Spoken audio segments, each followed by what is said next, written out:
O Parque dos Dinossauros. Michael Crichton. Prólogo. A mordida do raptor. Chovia a cântaros naquela região tropical, a água martelava o teto de zinco da clínica, descia gorgolejando pelas calhas galvanizadas, explodia no chão em uma torrente.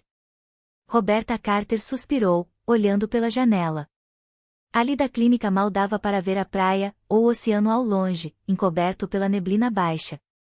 Não era bem isso que esperava quando chegará à Baía Nasco, uma vila de pescadores na parte oeste do litoral da Costa Rica, para passar 2 meses como médica visitante. Bobbie Carter procurava sol e sossego, depois de 2 anos estafantes de residência no pronto-socorro do Hospital Michael Reese de Chicago. Ela já se encontrava há 3 semanas em Baía Nasco. E chovia diariamente. No mais ia tudo bem. Gostava do isolamento da região e da cordialidade das pessoas. A Costa Rica possuía um dos 20 melhores serviços médicos do mundo, e até naquela vila remota da costa havia uma clínica bem aparelhada. Manuel Aragon, o enfermeiro, era inteligente e bem treinado. Bobbie conseguia praticar o mesmo nível de medicina a que se habituara em Chicago. Mas como chovia! Uma chuva constante, interminável. Do outro lado da sala de atendimento, Manuel virou a cabeça. Escute, falou. Creia em mim, eu escuto, Bobbie retrucou. Falo sério. Ouça. Só então ela percebeu outro som, misturado à chuva, um ronco surdo que engrossou até encorpar o suficiente para ser ouvido claramente, o latejar ritmado de um helicóptero. Pensou que era loucura voar com um tempo daqueles. Mas o som cresceu mais, e o helicóptero rompeu a névoa do oceano e roncou acima deles, circulou e voltou. Ela viu quando o aparelho balançou por cima da água, perto dos barcos de pesca, depois passou de lado pelo instável cais de madeira e retornou à praia. Procurava um lugar para pousar. Era um Sikorsky barrigudo, com uma listra azul na lateral, com as palavras Ingen Construções, nome da companhia responsável por um novo empreendimento turístico numa das ilhas. Tratava-se de um local de veraneio espetacular, além de muito complicado. Diversos moradores locais tinham sido contratados para a obra, que já se arrastava havia mais de 2 anos. Bobbie podia imaginar direitinho como seria, um imenso complexo hoteleiro do tipo americano. Com piscinas e quadras de tênis, onde os hóspedes podiam jogar e tomar seus daiquiris sem ter nenhum contato com a vida real do país. Bobbie ficou a imaginar o que haveria de tão urgente na ilha para obrigar o helicóptero a voar no meio da tempestade. Viu, pela janela, quando o piloto suspirou aliviado, ao conseguir pousar na areia molhada da praia. Homens uniformizados saltaram, escancarando a porta lateral. Ela ouviu gritos frenéticos, e Manuel a cutucou delicadamente. Eles precisavam de um médico. 2 empregados negros carregaram um homem prostrado até ela, enquanto um branco gritava ordens. O sujeito branco usava um impermeável amarelo. O cabelo ruivo despontava nas beiras do boné de beisebol dos Mets. Tem um médico aqui? Perguntou, quando ela se aproximou. Sou a doutora Carter. Respondeu Bobbie. A chuva forte martelava sua cabeça e seus ombros. O ruivo franziu a testa para ela, que usava jeans e uma blusa curta. Carregava o estetoscópio no ombro, já meio enferrujado por causa da maresia. Sou Ed Regis. Trouxemos um homem muito doente, doutora. Então é melhor levá-lo para São José, ela disse. São José era a capital, e ficava a 20 minutos de distância, pelo ar. Seria bom, mas não conseguiríamos passar as montanhas com este tempo. Vai precisar cuidar dele aqui mesmo. Bobbie caminhou ao lado do homem ferido enquanto o carregavam para dentro da clínica. Era moço, quase menino, 18 anos no máximo. Erguendo a camisa empapada de sangue. Ela viu um rasgo ao longo do ombro, e outro na perna. O que aconteceu? Acidente de trabalho, Ed gritou. Caiu, uma retroescavadeira passou por cima dele. O rapaz estava pálido, trêmulo, inconsciente. Manuel ficou parado na porta verde brilhante da clínica, indicando o caminho. Os homens transportaram o ferido para dentro e o acomodaram na mesa existente no centro da sala. Manuel providenciou soro por via intravenosa, e Bobby acendeu a luz sobre o rapaz, debruçando-se para examinar os ferimentos. Imediatamente percebeu que o estado do moço era crítico. Morreria, com toda certeza. Uma laceração larga começava no ombro e terminava no torso. No final do ferimento, a carne se reduzira a tiras. No centro, o ombro fora deslocado, expondo os ossos claros. Um segundo golpe retalhara os músculos pesados da coxa, em profundidade, deixando visível a pulsação da artéria femoral sob eles. A primeira impressão de Bobby foi de que a perna havia sido rasgada. Fale mais sobre o acidente, pediu ao ruivo. Eu não vi nada. Disseram que a retroescavadeira o pegou. Parece até que foi atacado por uma fera, ela comentou, examinando a ferida. Como a maioria dos médicos de pronto-socorro, lembrava-se detalhadamente de pacientes que atenderá há anos. Havia tratado de 2 casos de ataque por animais. No primeiro, uma criança de 2 anos fora mordida por um cão Rottweiler. No outro, um funcionário do circo embriagado tivera um encontro com o tigre de Bengala. Os 2 ferimentos eram similares, as marcas deixadas por animais possuíam um aspecto inconfundível. Atacado? Que nada. Impossível, acredite em mim. Ed contestou, molhando os lábios com a língua ao falar. Agia evasivamente, como se houvesse feito algo de errado.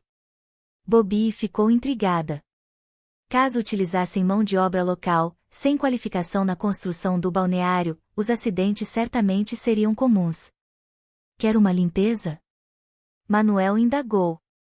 Sim. Depois da anestesia. Abaixando-se mais, ela tateou o ferimento com a ponta do dedo. Se uma retroescavadeira o atingira, haveria terra entranhada na carne. Mas não encontrou nenhuma sujeira. Apenas uma espécie de espuma, pegajosa. E o ferimento emitia um odor estranho, como um cheiro de morte e podridão. Ela nunca havia sentido um cheiro assim antes. Há quanto tempo ocorreu o acidente? Cerca de 1 hora. Mais uma vez Ed Regis mostrou seu nervosismo. Era um tipo ansioso, agitado. E não tinha cara de empreiteiro da construção civil. Parecia um executivo. Obviamente, estava fora de seu ambiente. Bob Carter concentrou-se nos ferimentos. Não conseguia identificar um trauma mecânico. As indicações não conferiam nenhuma contaminação por terra no local atingido, nenhuma contusão. Traumas mecânicos de qualquer origem, acidente de automóvel ou numa fábrica, quase sempre apresentavam contusões. Mas não havia nenhuma. Em vez disso, a pele do paciente fora rasgada, lacerada, no ombro e na coxa. Na verdade parecia mais uma mordida. Por outro lado, o corpo não apresentava arranhões generalizados, típicos de um ataque de animal.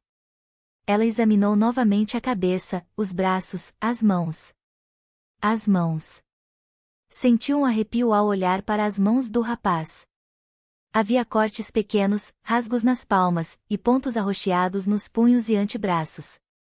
Ela trabalhara em Chicago tempo suficiente para saber o que significavam. Muito bem, disse a Ed, espere lá fora. Por quê? Ele perguntou alarmado. Não gostara da ordem. Quer que eu o ajude ou não? Impacientou-se Bobby, empurrando-o e fechando a porta na cara dele. Não sabia o que se passava, e não se sentia à vontade. Manuel hesitou. Continua a limpeza? Sim, ela concordou, erguendo a Olympus de foco automático. Tirou várias fotos dos ferimentos, posicionando a luz para conseguir detalhes. Parecia mesmo uma mordida, pensou. O rapaz gemeu, e ela guardou a câmera, debruçando-se sobre o paciente. Os lábios dele moveram-se, a língua enrolada. Raptor, ele murmurou. Losa Raptor. Ao ouvir tais palavras, Manuel gelou, recuando horrorizado. O que quer dizer? Bobby perguntou. Manuel abanou a cabeça. Não sei, doutora. Los raptor não é espanhol. Não. Para ela parecia espanhol. Por favor, prossiga com a limpeza. Não posso, doutora. Cheiro ruim. Ele franziu o nariz. E fez o sinal da cruz. Bobby deteve-se nos restos de espuma pegajosa existentes no ferimento. Tocou-a, esfregando o material entre os dedos. Assemelhava-se um pouco com a saliva. Os lábios do rapaz ferido mexeram-se de novo. Raptor, sussurrou. Ele o mordeu, disse Manuel aterrorizado. Quem o mordeu? O raptor. O que é raptor? Significa upia. Bobby franziu a testa. Os costarriquenhos não eram excessivamente supersticiosos. Mas já ouvirá menções aos upias na vila. Segundo a lenda, eram aparições noturnas, vampiros sem rosto que raptavam crianças pequenas. Viviam antes nas montanhas da Costa Rica, e agora habitavam as ilhas da costa. Manuel recuara, fazendo de novo o sinal da cruz e murmurando. Este cheiro não é normal. Foi um upia. Bobby estava a ponto de ordenar que o enfermeiro voltasse ao trabalho. Quando o rapaz machucado sentou-se na mesa, com os olhos arregalados. Manuel gritou apavorado. O paciente gemeu e virou a cabeça, lançando um olhar esgazeado para um lado e para outro.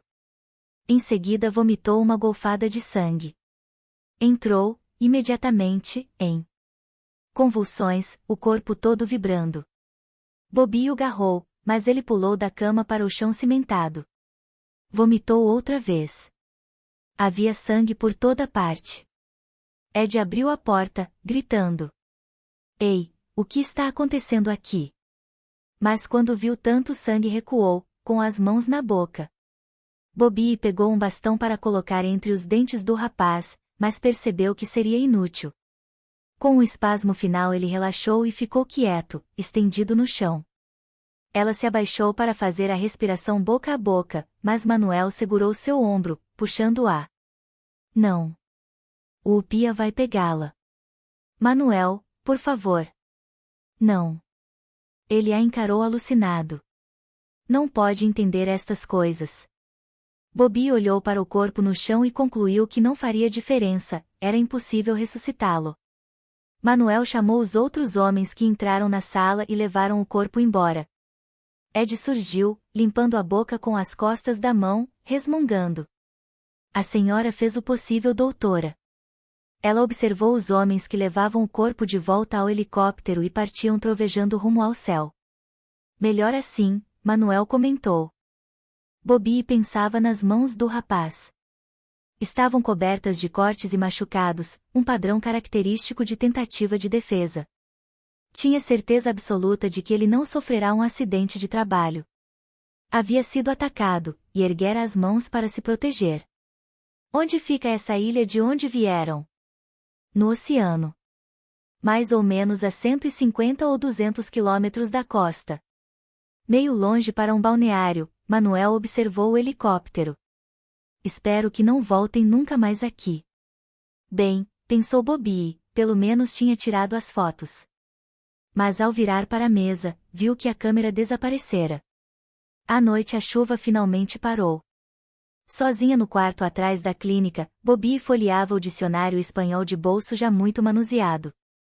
O rapaz falará em raptor, e apesar do que Manuel afirmara, ela suspeitava que se tratava de uma palavra espanhola. E não deu outra, estava lá no dicionário. Significava sequestrador ou raptador. Isso a fez pensar. O sentido da palavra era perturbadoramente próximo ao significado de upia. Claro, ela não acreditava em superstições. E os cortes na mão não poderiam ter sido feitos por uma aparição. O que o rapaz tentou dizer a ela? Ouviu gemidos no quarto ao lado. Uma das mulheres da vila entrará em trabalho de parto, e Helena Morales, parteira local, a auxiliava. Bobby voltou à clínica e chamou Helena para fora por um instante. Helena, sim, doutora. Sabe o que é um raptor? Helena era uma sessentona grisalha, uma mulher forte, com os pés no chão, pouco dada a fantasias. Sob o ar da noite ela franziu o senho e repetiu. Raptor? Sim. Já ouviu essa palavra? Já. Quer dizer, alguém que entra à noite e leva uma criança. Um sequestrador? Sim. Um upia? A atitude da mulher mudou de imediato. Não diga essa palavra, doutora. Por que não? Não fale em upias agora. Helena pediu com firmeza, indicando com um movimento da cabeça a mulher que se preparava para o parto. Não convém dizer essa palavra. Mas um raptor morde e lacera as vítimas. Morde e lacera. Helena pareceu surpresa. Claro que não, doutora. Nada disso. Um raptor é um homem que leva um bebê embora. Ela parecia irritada com a conversa, ansiosa para encerrá-la. Recuou em direção à clínica. Eu aviso quando ela estiver pronta, doutora. Creio que ainda demora 1 hora, talvez 2. Bobby olhou para as estrelas, e ficou ouvindo o movimento suave das ondas na praia. Na escuridão, identificou as sombras dos barcos pesqueiros ancorados. A paisagem era tão normal, tão calma, que se sentiu como uma tola, por falar em vampiros sequestradores de bebês. Retornou ao quarto, lembrando-se novamente de que Manuel insistira em afirmar que a palavra não era espanhola. Por curiosidade, procurou o termo no dicionário da língua inglesa, e para sua surpresa encontrou um verbete também ali, raptor, do latim raptor, sequestrador, de raptus, sequestro, rapto ave de rapina. Primeira iteração. Nos primeiros esboços da curva fractal, poucas indicações da estrutura matemática subjacente podem ser verificadas. Ian Malcolm. Quase um paraíso. Mike Bowman assobiava animado enquanto conduzia o Land Rover pela reserva biológica de Cabo Blanco, no lado oeste da Costa Rica. Naquela manhã magnífica de julho, a estrada à frente era espetacular, acompanhava a beirada de um penhasco, com vistas para a mata e o azul do Pacífico. De acordo com os guias de turismo, Cabo Blanco era quase um paraíso selvagem, intocado. Ao visitá-lo, Bowman sentia que suas férias retomavam o curso normal. Bowman, 36 anos, trabalhava como incorporador imobiliário em Dallas, e resolvera passar 2 semanas de férias na Costa Rica, com a mulher e a filha. Na verdade, a viagem fora ideia da esposa. Ellen ficou semanas a fio insistindo na beleza dos parques nacionais da Costa Rica, e no quanto Tina aproveitaria os passeios. Depois que chegaram ao país, ele descobrira que Ellen tinha consulta marcada com um cirurgião plástico em São José. Então ouviu falar, pela primeira vez, nas cirurgias plásticas baratas e excelentes disponíveis na Costa Rica, e nas clínicas particulares de luxo de São José. Claro, saiu uma briga feia. Mike achou que ela mentira, e tinha razão. E recusou-se a aceitar a história da cirurgia plástica. De qualquer modo era uma ideia ridícula. Ellen, uma linda mulher, tinha apenas 30 anos. Puxa vida, ela fora a rainha da turma em Rice, há menos de 10 anos. Mas Ellen mostrava fortes tendências para a insegurança e a preocupação excessiva. E nos últimos anos, pelo jeito, preocupará-se excessivamente com a perda da beleza. Com isso e com quase tudo. O Land Rover caiu num buraco, espalhando lama. Sentada ao lado dele, Ellen indagou. Mike, tem certeza de que pegamos a estrada certa? Não vemos ninguém há horas. Passamos por um carro há 15 minutos. Lembra-se, aquele azul? Seguindo para o outro lado. Amor, você pediu para ir a uma praia deserta. O que esperava? Ellen balançou a cabeça, insegura. Tomara que tenha razão. Isso, papai, tomara mesmo, Cristina repetiu no banco traseiro. Tinha 8 anos.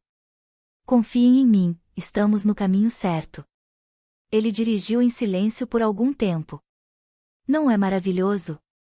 Olhem que vista. Linda. Serve, Tina falou. Ellen apanhou o estojo de maquiagem e o abriu, olhando-se no pequeno espelho, massageando a área sob os olhos. Depois, suspirando, fechou o estojo. A estrada começava a descer, e Mike Bowman concentrou-se no volante. Repentinamente uma pequena sombra escura cruzou veloz o caminho, e Tina gritou. Olhem lá! Olhem lá! Mas a sombra sumira na mata. O que era? Ellen perguntou. Um sagui? Talvez fosse um sagui, Bowman admitiu. Posso marcar? Tina perguntou, pegando o lápis. Ela estava fazendo uma lista de todos os animais avistados, como trabalho escolar. Não sei, Mike hesitou. Tina consultou as ilustrações em seu livro. Não creio que tenha sido um sagui. Acho que era só mais um macaco comum. Já tinham visto muitos macacos durante a viagem. Puxa vida, ela continuou animada. De acordo com o livro, as praias de Cabo Blanco apresentam grande variedade de animais silvestres, inclusive macacos de cara branca, preguiças e coatis. Acha que vamos ver um bicho preguiça papai? Aposto que sim. Sério mesmo? É só se olhar no espelho. Não achei graça nenhuma, pai. A ladeira varava a floresta, dando na beira do mar. Mike Bowman sentiu-se um herói ao chegar finalmente à praia, 3 quilômetros de areia branca em crescente, completamente deserta. Estacionando o Land Rover à sombra das palmeiras que acompanhavam a orla, apanhou a cesta de piquenique. Ela vestiu o maio, reclamando. Honestamente, não sei o que vou fazer para me livrar desta gordura toda. Você está ótima, doçura. Na verdade, ele a achava muito magra, mas aprenderá a não falar nisso. Tina já corria pela areia da praia. Não se esqueça de passar o protetor solar. Ellen gritou.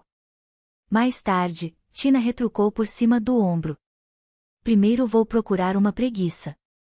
Ellen Bowman examinou a praia e a mata fechada. Acha que não tem perigo? Amor, não tem ninguém nem a quilômetros daqui. E as cobras? Pelo amor de Deus! Mike exclamou. Não há cobras na praia. Mas e se tiver? Doçura, as cobras têm sangue frio. São répteis. Não podem controlar a temperatura do corpo. A areia está pelando, a uns 35 graus. Se uma cobra se atrever a passar ali, vai morrer cozida, juro. Não há cobras na praia. Ele observou enquanto a filha corria, um pontinho escuro na areia alva. Deixe-a ir. Está se divertindo. E passou o braço em torno da cintura da mulher. Tina correu até se cansar e depois deitou-se na areia, rolando até a beira do mar. A água estava quente, quase sem ondas. Sentou-se por um momento, para recuperar o fôlego, olhando para os pais e o jipe, calculando o quanto se distanciara. A mãe acenou, pedindo que voltasse. Tina fez um gesto, fingindo não entender. Não queria passar protetor solar. E não queria voltar e ouvir a mãe reclamar do excesso de peso. Queria ficar ali mesmo, e quem sabe achar uma preguiça. Tina vira uma preguiça há 2 dias, no zoológico de São José. O bicho parecia um personagem dos Muppets, inofensivo. De qualquer modo, não conseguia se mover com rapidez. Ela poderia facilmente deixá-la para trás na corrida. Quando a mãe começou a gritar, Tina resolveu ir para a sombra, afastando-se do mar, procurando abrigo sob as palmeiras. Naquela parte da praia as palmeiras erguiam-se sobre um emaranhado de raízes do mangue, que impediam a exploração da área. Tina sentou-se na areia e chutou as raízes do manguezal. Encontrou várias pegadas de pássaros na areia. A Costa Rica era um país famoso pelos pássaros. Os livros diziam que havia ali o triplo de aves em comparação com os Estados Unidos e Canadá juntos. Na areia, viu 3 marcas da pegada de algum pássaro tão pequenas, tão leves, que mal podiam ser identificadas. Havia outras pegadas maiores, fundas. Tina olhava distraidamente para as marcas quando ouviu um bicho assobiar e percebeu um movimento entre as raízes emaranhadas do manguezal. As preguiças assobiavam? Tina duvidava, mas não tinha certeza. Talvez fosse uma ave marinha. Ela esperou imóvel, em silêncio, atenta para o ruído farfalhante do movimento, que se repetiu. Finalmente identificou a origem do som. A poucos metros, um lagarto saiu do meio das raízes e olhou para ela. Tina prendeu a respiração. Um novo animal para sua lista. O lagarto ergueu-se nas patas traseiras, balançando a cauda grossa, e a encarou. Em pé, como estava, atingia 30 centímetros de altura, verde escuro, com listras marrons nas costas. As patas dianteiras minúsculas terminavam em pequenos dedos que se mexiam nervosos no ar. O lagarto empinou a cabeça ao olhá-la. Era uma gracinha, Tina pensou. Parecia uma salamandra grande. Ela ergueu a mão e também mexeu os dedos. O lagarto não se amedrontou. Veio em sua direção, andando sobre as patas traseiras. Pouco maior que uma galinha, movia a cabeça como se fosse uma, ao se locomover. Tina imaginou que daria um ótimo bichinho de estimação. Ela notou que o lagarto deixava 3 marcas na areia, iguais a pegadas de aves. Ele acercou-se de Tina, que permaneceu imóvel, para não assustar o animalzinho. Ficou espantada com a aproximação, mas depois se lembrou de que se achava em um parque nacional. Os animais do parque sabiam que estavam protegidos. Provavelmente o lagarto era manso. Talvez estivesse querendo comida. Infelizmente não trouxera nada para lhe dar. Lentamente, Tina esticou a mão espalmada, para mostrar que não tinha comida.